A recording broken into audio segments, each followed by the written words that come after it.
40 दिवस देशभरात लॉकडाऊन करणारा भारत हा जगातल्या थोडक्या काही देशांपैकी एक आहे. देशभरात लॉकडाऊन सुरू होण्यापूर्वी महाराष्ट्रात उद्धव ठाकरेंनी लॉकडाऊन सुरू केला होता. त्यांच्याच शब्दात सांगायचं झालं तर आपण एका अदृश्य शत्रूशी लढतोय. या लॉकडाऊनच्या काळात कोरोनाच्या प्रसाराचा वेग मंदावलाय, पण अजूनसुद्धा त्याच्या विळख्यातनं आपली सुटका झाली नाही. याचं एक सोपं कारण म्हणजे कोरोना व्हायरसवर अजूनसुद्धा कुठलीही लस नाही, कुठलाही इलाज नाही. त्यामुळे सतत हात धुत राहणं, सोशल डिस्टन्सिंग पाळणं आणि त्याच्या प्रसाराची साखळी तोडणं हेच काय ते उपाय आपल्या हातात आहेत. जगभरात 80पेक्षा जास्त टीम्स कोरोना व्हायरसवर लस शोधण्याचा प्रयत्न करत आहेत. पण हे संशोधन सुरू असताना अनेक प्रश्न विचारले जात आहेत. माणसावर वापरता येईल अशी लस कधी तयार होईल? ती लस माणसाला किती लवकर बरं करू शकेल? ती बाजारात यायला, सामान्य लोकांच्या हातात पडायला किती काळ जायला लागेल? प्रश्न अनेक आहेत, त्याच्याबद्दलची माहितीसुद्धा खूप आहे. पण या सगळ्या गुंत्याला सोपं करून सांगण्याचा आपण आज प्रयत्न करणार आहोत. पाहणार आहोत कोरोनाच्या लशीची सोपी गोष्ट.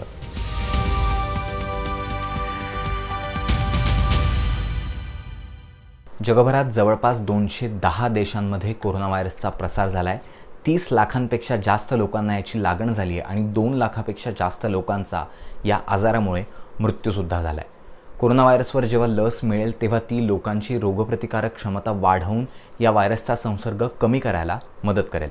सध्या आपण ज्या व्हायरसशी झुंजतोय त्याचं नाव आहे नॉवेल कोरोना व्हायरस किंवा SARS-CoV-2.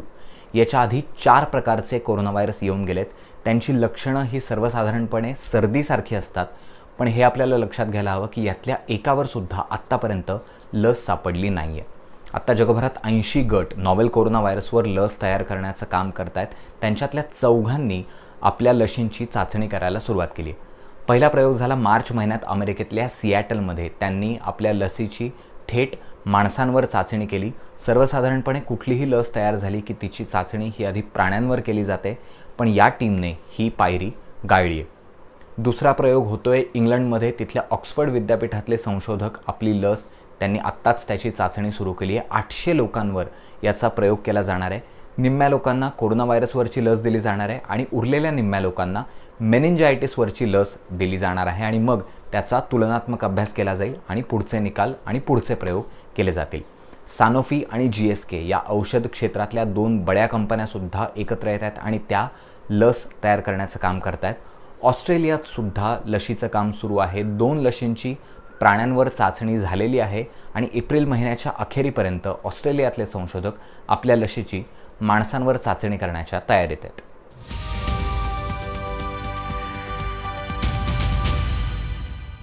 ऑक्सफर्ड विद्यापीठात सुरू असलेल्या प्रयोगाला UKच्या सरकारने सुद्धा पाठिंबा दिला आहे. या संशोधकांचं सप्टेंबरपर्यंत आपल्या लशीचे 10 लाख डोस तयार करण्याचं उद्दिष्ट आहे. पण UK सरकारने असं सुद्धा म्हटलं आहे की हा प्रयोग यशस्वी होईलच याची कुठलीही खात्री नाही.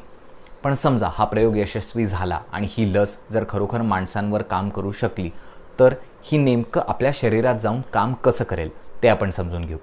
शास्त्रज्ञांनी कोरोना व्हायरसच्या पृष्ठभागावर असलेल्या टोकदार भागातली गुणसूत्र काढून ती दुसऱ्या एका निरुपद्रवी विषाणूत सोडली आहेत. यातनं ही लस तयार होतीये. ही लस शरीरात टोचली की ती पेशींमध्ये जाते आणि मग शरीरात कोरोना व्हायरसच्या स्पाईक प्रोटीनची निर्मिती सुरू होते. या प्रक्रियेत शरीरातली प्रतिकारशक्ती वाढते आणि मग रुग्णाच्या शरीरात अँटीबॉडीजची निर्मिती सुरू होते. या प्रक्रियेदरम्यान T सेलसुद्धा कार्यरत होतात. थोडक्यात काय तर आपल्या शरीरातल्या पेशी कोरोना व्हायरसला ओळखतात आणि मग त्या व्हायरसचा नायनाट करतात.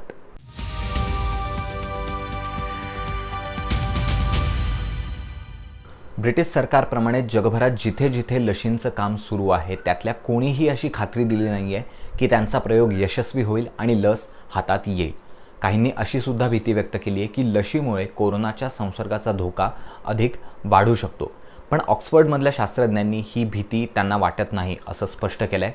आत्ता अलीकडे ज्या महिलेवर सर्वप्रथम ऑक्सफर्डमधल्या लशीचा प्रयोग झाला तिचा मृत्यू झाल्याच्या बातम्यासुद्धा सोशल मीडियावर वेगाने पसरल्या होत्या, पण ही एक निव्वळ अफवा होती. आत्ता अगदी अलीकडची गोष्ट आहे. रेमडेसिवीर नावाच्या एका औषधाची क्लिनिकल ट्रायल ही चीनमध्ये फसली, ती अपयशी ठरली आणि हे जगाला कळलं कारण जागतिक आरोग्य संस्थेने याच्या संदर्भातला जो ड्राफ्ट होता तो चुकून आपल्या वेबसाईटवरनं प्रसिद्ध केला. नंतर तो काढून टाकला गेला, पण या औषधाचे साईड इफेक्ट्स होत असल्यामुळे याची चाचणी ही लवकर थांबवायला लागली. हे जगाला या एका चुकीमुळे कळलं.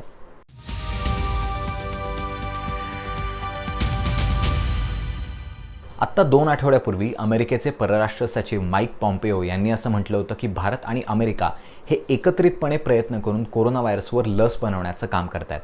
आत्ताच्या घडीला भारतातल्या जवळपास अर्धा डझन कंपन्या कोरोना व्हायरसवर लस शोधण्याचा प्रयत्न करत आहेत.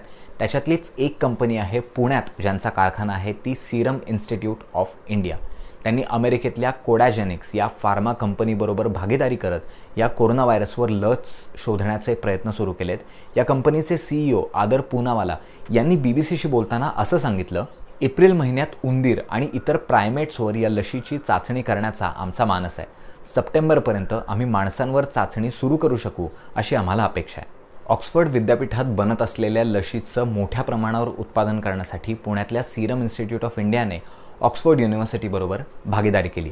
ज्या कुठल्या लशीला हिरवा कंदील मिळेल त्याचे अब्जावधी डोस हे जगभरात पोहोचवावे लागतील आणि लशींचं उत्पादन करण्यात भारतातल्या फार्मा कंपन्या या अग्रेसर आहेत. तशी क्षमता भारतीय कंपन्यांमध्ये आहे.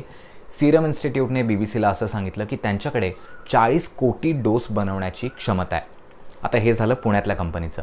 हैदराबादमधली भारत बायोटेक ही कंपनीसुद्धा या सगळ्या प्रकारात आपलं लक आजमावून बघतीये.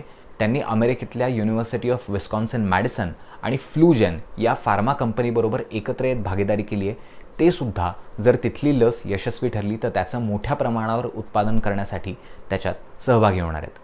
आता या सगळ्या प्रयत्नांबद्दल WHOच्या ज्या प्रमुख शास्त्रज्ञ आहेत सौम्या स्वामीनाथन, त्यांनी भारतातल्या फार्मा कंपन्यांचं आणि उद्योगपतींचं कौतुक केलं आहे.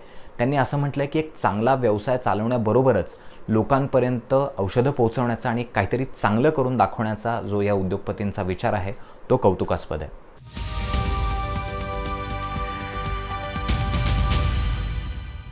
एखादी लस तयार होण्यासाठी अनेक वर्षांचा काळ जायला लागतो, पण आत्ताच्या परिस्थितीत शास्त्रज्ञ हे काम काही महिन्यात करू पाहतात.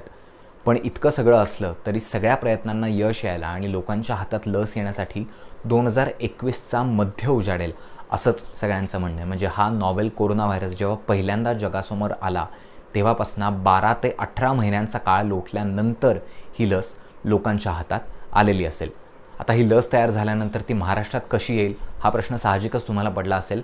रविवारच्या आपल्या भाषणात उद्धव ठाकरे असं म्हणाले होते की जिथे जिथे संशोधन सुरू आहे, जिथे जिथे कुठल्याही प्रकारचं हे वैद्यकीय संशोधन ते औषधातलं असेल, इतर गोष्टींमधलं असेल, तिथे तिथे आम्ही महाराष्ट्र सरकार संपर्क करतोय. जगभरामध्ये कुठे असं वाटेल की लस कुठे तयार होते, आपला संपर्क होतोय. जगभरात असं कुठे वाटेल की अमुक एका ठिकाणी काहीतरी उत्तर मिळतोय, आपला संपर्क होतोय. हे चहू बाजूनी सरकार म्हणून जे जे काही करता येणे शक्य असेल ते सर्व पातळीवरती मी एक सुद्धा असा विषय सोडत नाहीये की जेणेकरून आपण याच्यात कमी पडू. एक सुद्धा सोडत नाहीये.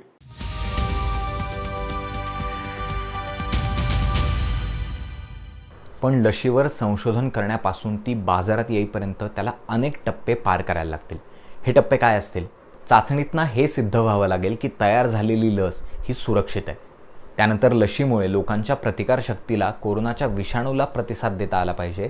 लोकांची प्रकृती या लशीमुळे आणखी खालावणार नाही याची सुद्धा खातरजमा करायला लागेल. औषधं प्रमाणित करणाऱ्या संस्थांनी या लशीला हिरवा कंदील दाखवायला लागेल. या लशीचे अब्जावधी डोस कसे बनवता येतील याची सुद्धा तजवीज करायला लागेल. आणि सगळ्यात महत्त्वाचं म्हणजे जगभरातल्या कोरोनाबाधित लोकांपर्यंत ही लस पोहोचेल यासाठी पुरवठा यंत्रणा सक्षम करावी लागेल. पण इतकं सगळं केल्यानंतर सुद्धा लस येईलच याची काहीही खात्री नाही असं सुद्धा काही लोक म्हणतात. इम्पिरियल कॉलेज ऑफ लंडनमधले जागतिक आरोग्याचे प्राध्यापक डेव्हिड नबारो यांनी असं म्हटलंय, कोरोनावर इतक्यात लस तयार होणं कठीण आहे आणि जगाला नजीकच्या भविष्यात तरी कोरोना व्हायरसचा सामना हा करावा लागेल. पण विज्ञान जगतातले अनेक लोक हे अजूनसुद्धा आशावादी आहेत आणि येणाऱ्या काळात आपल्या हातात नॉवेल कोरोना व्हायरसवरची लस असेल असंच त्यांना वाटतंय. ती कधी याचं उत्तर आत्ता तरी देता येणं कठीण आहे. पण ती येईपर्यंत तुम्ही स्वतःची काळजी घ्या, सतत हात धुत राहा, सोशल डिस्टन्सिंग पाळा, लोकांना प्रत्यक्षात भेटणं टाळा, व्हर्च्युअली त्यांची भेट घ्या आणि कोरोना व्हायरसबद्दलची सगळी अप टू डेट माहिती मिळवण्यासाठी bbcmarathi.com या आमच्या वेबसाईटला भेट द्यायला विसरू नका. आणि आमचे हे सगळे माहितीपर व्हिडिओज पाहण्यासाठी आमच्या YouTube चॅनलला सबस्क्राईब करायला आणि बेलचं बटन दाबायला विसरू नका. धन्यवाद.